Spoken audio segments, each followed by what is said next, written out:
Hello friend. आज की इस वीडियो में हम बात करेंगे ग्लूकोमा। ग्लूकोमा क्या होता है, इसके कितने टाइप हो सकते हैं, ठीक है, इसके रिस्पेक्टर और इटोलॉजी, ठीक है, और कौन कौन से साइन देखने को मिलते हैं, ठीक है, हमें ग्लूकोमा में, और इसका हम मैनेजमेंट कैसे करते हैं, ठीक है, इन सब के बारे में आज हम इस वीडियो में, ठीक है, डिस्कस करेंगे।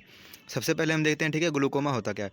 ग्लूकोमा अगर हम नॉर्मली बात करेंगे, ठीक है, तो ग्लूकोमा में होता है कि मेनली जो आईओपी प्रेशर रहता है, ठीक है, इंट्राऑक्यूलर प्रेशर जो रहता है वो ग्लूकोमा में इंक्रीज हो जाता है, ठीक, इस कंडीशन को बोलते हैं हम ग्लूकोमा, ठीक।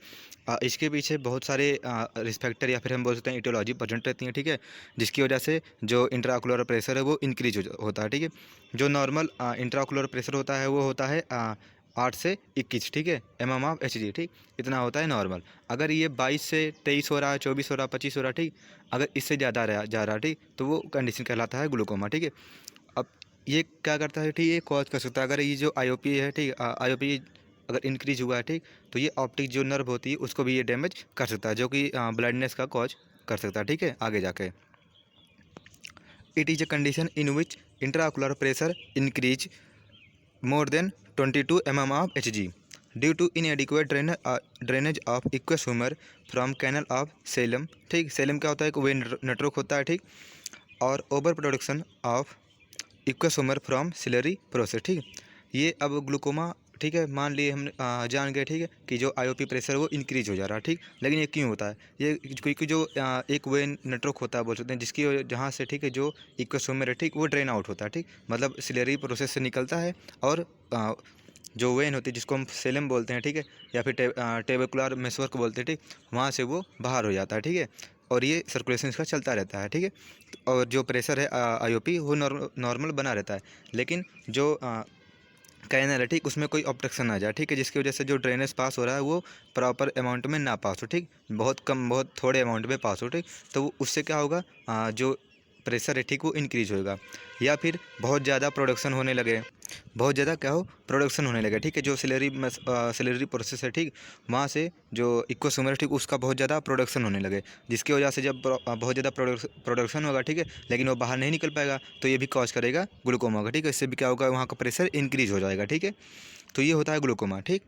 अब अगर ये प्रेशर ज़्यादा हो रहा है, ठीक है, तो ये हमने बताया कि, ठीक है, ये ऑप्टिक नर्व को भी डैमेज कर सकता है, ठीक है, जो कि ब्लाइंडनेस का कॉज कर देगा, ठीक, मतलब वो जो पर्सन है, ठीक, वो ब्लाइंड हो जाएगा, ठीक, और ठीक, और उसी में ग्लूकोमा भी आता है जो कि थर्ड कॉज है, ठीक है, जिसकी वजह से जो है ब्लाइंडनेस कॉज होता है। और नॉर्मल हमने बताया है, ठीक है, कि नॉर्मल जो रेंज होता है, ठीक है, वो 8 से 21 mm/Hg होता है, ठीक है, ठीक है, तो ये होता है ग्लूकोमा।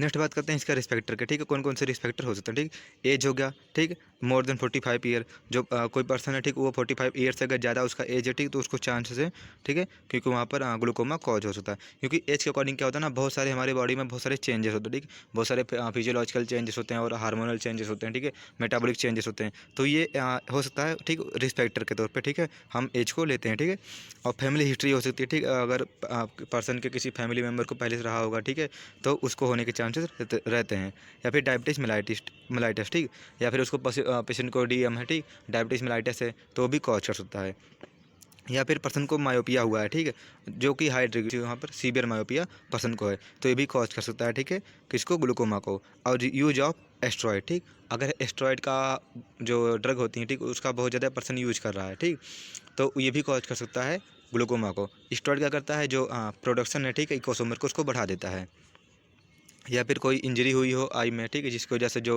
वहाँ के स्ट्रक्चर हैं वो डैमेज हो जाएँ, ठीक है, या फिर हाइपरटेंशन, ठीक, तो ये सब कॉज कर सकते हैं, या फिर हम बोल सकते हैं ये सब रिस्पेक्टर होते हैं, ठीक है, ग्लूकोमा के। नेक्स्ट बात करते हैं हम इटोलॉजी के, ठीक है, इटोलॉजी क्या हो सकती है, इंक्रीज सिक्रेशन ऑफ इक्वसोमर, ठीक, जो इक्वसोमर का सिक्रेशन है वो कहाँ से, सिलरी प्रोसेस, ठीक, वहाँ से बहुत ज़्यादा हो जाए, ठीक, इंक्रीज बहुत ज़्यादा अमाउंट में, ठीक है, जो इक्वसोमर है उसका सिक्रेशन वहाँ पर होने लगे, या फिर obstruction in blood circulation of eye, ठीक, या फिर कोई ऑब्स्ट्रक्शन आ जाए जहाँ कहाँ पर ब्लड के जो वहाँ पर आई में जो ब्लड सप्लाई हो रहा है, ठीक है, उसमें कोई ऑब्स्ट्रक्शन आ जाए तो वो कॉज कर सकता है, ठीक है, ग्लूकोमा का। या फिर हम बोल सकते हैं कंजेनिटल कोई कॉज हो, या फिर कंजेनिटल डिफॉर्मिटी हुई हो आई की, ठीक, जिसकी वजह से जो आई का स्ट्रक्चर है वो प्रॉपर तरीके से नहीं बना हो, ठीक, और उसकी वजह से जो फ्लो है, ठीक, जो सर्कुलेशन है वहाँ पर वो उसमें ऑब्स्ट्रक्शन हो जाए, ठीक है, तो ये कॉज कर सकता है किसको, ग्लूकोमा को।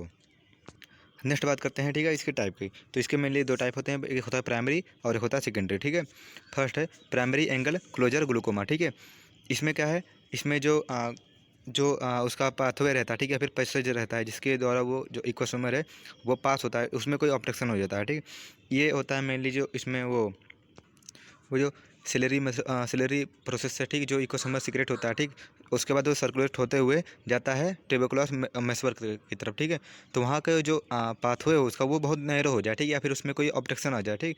तो उसकी वजह से वहाँ पर होता है प्राइमरी एंगल क्लोजर ग्लूकोमा, ठीक। वहाँ पर क्लोजर मीन्स है वहाँ पर कि वो क्लोज हो जाए, ठीक, जो उसका पाथवे है, ठीक है, वो पाथवे क्लोज हो जाए, ठीक है, या फिर पतला हो जाए।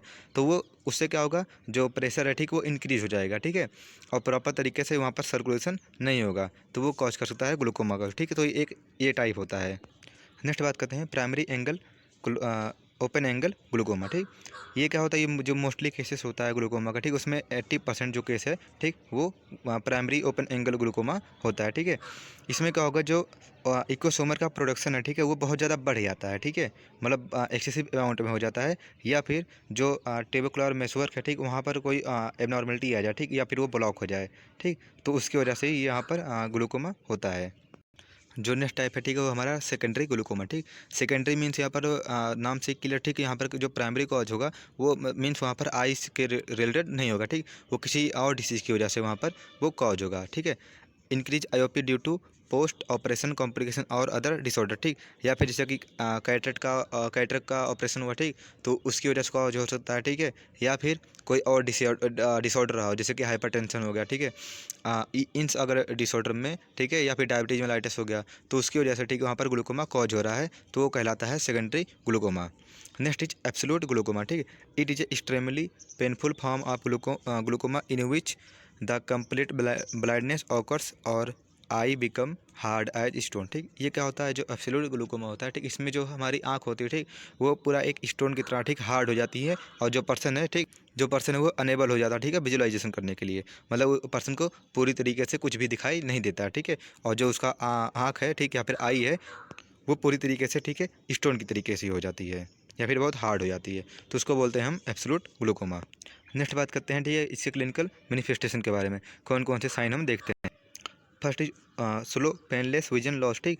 इसमें क्या होता है, जो ओपन एंगल ग्लूकोमा होता है, ठीक है, जिसमें कि जो वहाँ पर जैसे कि ट्यूबरकुलोस मेसवर्क या फिर वहाँ पर ओवर प्रोडक्शन हो, ठीक है, इकोसोमर का, इस कंडीशन में जो पेन विजन होगा, ठीक, वो चेंज होगा, लेकिन उसमें कोई पेन नहीं होगा, ठीक है, मतलब हमें पता नहीं चलेगा, ठीक है, कि हाँ कुछ दिक्कत हो रही है, लेकिन जैसे कि धुंधला दिखाई देगा, ठीक है, या फिर हमें दिखाई देना कम हो जाएगा, ठीक, लेकिन इसमें ये पेनलेस होगा, ठीक, इसमें कोई पेन नहीं होगा।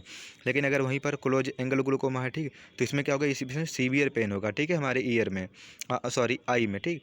तो अगर हमें पेन हो रहा है, ठीक, तो वहाँ पर कौन सा होगा, वहाँ पर क्लोज एंगल ग्लूकोमा होगा। लेकिन अगर पेन नहीं हो रहा है और विजन चेंज हो रहा है, ठीक है, तो वहाँ पर हमें होगा ओपन एंगल ग्लूकोमा, ठीक है। एक बात याद रखिए, जो विजन है, ठीक, वो विजन चेंज दोनों में हो रहा है, ठीक है, मतलब पर्सन की जो विजुअलिटी है वो अफेक्ट हो रही है, लेकिन एक में पेन हो रहा है और दूसरे में पेन नहीं हो रहा है। जो क्लोज वाला होगा, ठीक, क्लोज एंगल ग्लूकोमा होगा, उसमें पेन होता है, ठीक है, एक्सेसिव पेन होता है, और जो ओपन एंगल ग्लूकोमा होता है उस वो पेनलेस रहता है, ठीक, उसमें किसी टाइप का पेन नहीं होता है।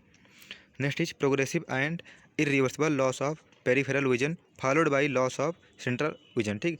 जो विजन होता है वो मेनली दो टाइप का होता है, ठीक, एक होता है पेरिफेरल विजन और दूसरा होता है सेंट्रल विजन, ठीक। सेंट्रल विजन जो कि हमें जो सेंटर में, जैसे कि हम जहाँ पर फोकस करते हैं, ठीक, जो कि हमें बीच में दिखाई देता है, ठीक है, और उसके चारों तरफ जो हम तो देखते हैं, ठीक है, उसके सराउंडिंग में जो हमें दिखाई देता है वो होता है पेरिफेरल विजन, ठीक। तो ग्लूकोमा के केस में क्या होता है, हमें जो मतलब हमारे चारों, मतलब जहाँ पर जैसे सामने देख रहे हैं, ठीक, तो सामने देखते हैं तो थोड़ा थोड़ा हमें साइड का भी दिखता है, ठीक। तो ग्लूकोमा के केस में क्या होगा, पहले साइड साइड से जो विजन है वो कम होगा, ठीक, हमें साइड में नहीं दिखेगा, केवल सेंटर में दिखेगा, उसके बाद धीरे धीरे होते होते हमें सेंटर में भी दिखना बंद हो जाएगा, ठीक है। तो इस तरीके से ग्लूकोमा में जो विजन है वो लॉस होता है, ठीक है। नेक्स्ट इज फ्रंटल हेडेक, ठीक, और जो हेड है, ठीक, वहाँ पर हमें हेडेक होगा, लेकिन वो जो फ्रंटल साइड है, ठीक, वो वहाँ पर होगा। फोटोफोबिया होगा, ठीक, मतलब मीन्स लाइट से सेंसिटिविटी होगी, ठीक है, वहाँ पर, और नोजिया और मिटिंग हो सकता है, ठीक है। तो ये थे कुछ साइन जो कि देखते हैं हम ग्लूकोमा में, ठीक है। देखने और बात करते हैं डायग्नोस्टिक इवैल्यूएशन के बारे में, ठीक है। हम पर्सन का हिस्ट्री कलेक्शन ले सकते हैं, ठीक है, कि उसमें जैसे कि फैमिली में कोई दिक्कत तो नहीं रही, जैसे कि फैमिली में कोई ग्लूकोमा का पेशेंट हो, ठीक है, या फिर डायबिटीज रहा हो, ठीक, या फिर कोई उसको इंजरी तो नहीं हुई है, ठीक है, पास्ट में, ठीक। तो इन सब का हम हिस्ट्री कलेक्शन में पेशेंट के ले सकते हैं, ठीक है। और फिजिकल एग्जामिनेशन हम कर सकते हैं, ठीक है। फिजिकल एग्जामिनेशन में हम देख सकते हैं कि जो पर्सन है उसका पेरेंट्स कैसा है, ठीक है। उसका and next is increase IOP, ठीक, greater than 23 mm of H G by tonometer, ठीक। एक टेनोमेट्री टेस्ट होता है जिसके द्वारा हम आईओपी मेजर करते हैं, ठीक है।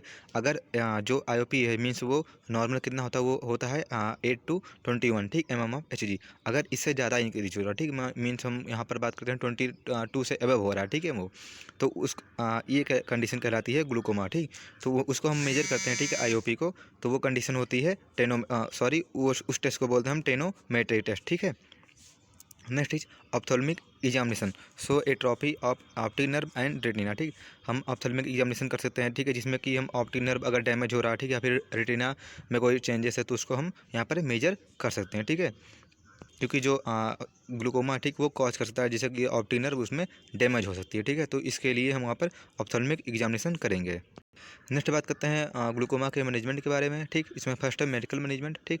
ग्लूकोमा क्या है, ठीक, वो एक इमरजेंसी मेडिकल केस है, ठीक है, जिसमें कि सडन आई पेन होता है, ठीक है, और नोजिया और वोमिटिंग होती है, ठीक है। और यहाँ पर हम बोल सकते हैं विजन लॉस भी होता है, ठीक।